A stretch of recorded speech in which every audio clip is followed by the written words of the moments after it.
Na 49. stupni severnej šírky, 19 stupňoch a 5 minútach východnej dĺžky, u nás v Čabovciach, prihodilo sa čosi nevídané. Zavítala k nám návšteva z kozmu, z ďalekej neznámej planéty Guru. Nazýva sa Majka. Takú kamarátku nemá hocikto.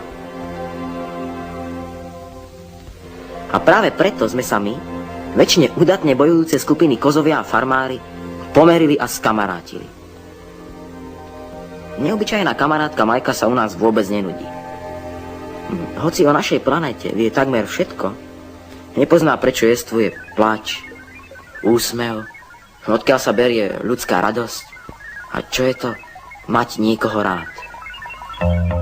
Na zemi sú deti, ze vesmíru letí, ty kružením lecame a to my.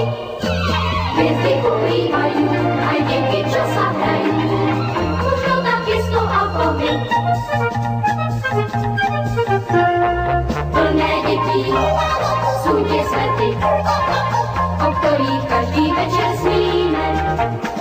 Raz sadneme do rakety a za nimi poletíme, poletíme, poletíme, poletíme.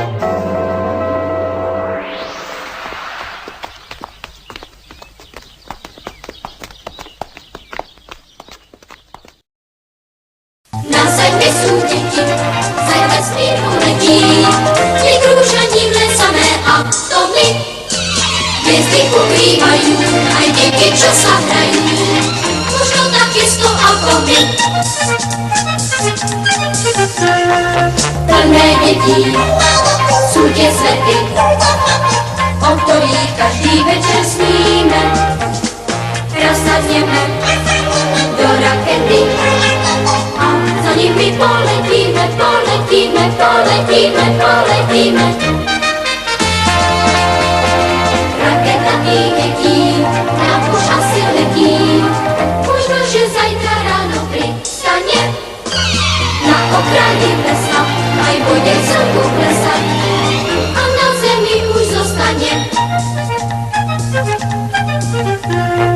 Plné detí sú tie svety, o ktorých každý večer sníme.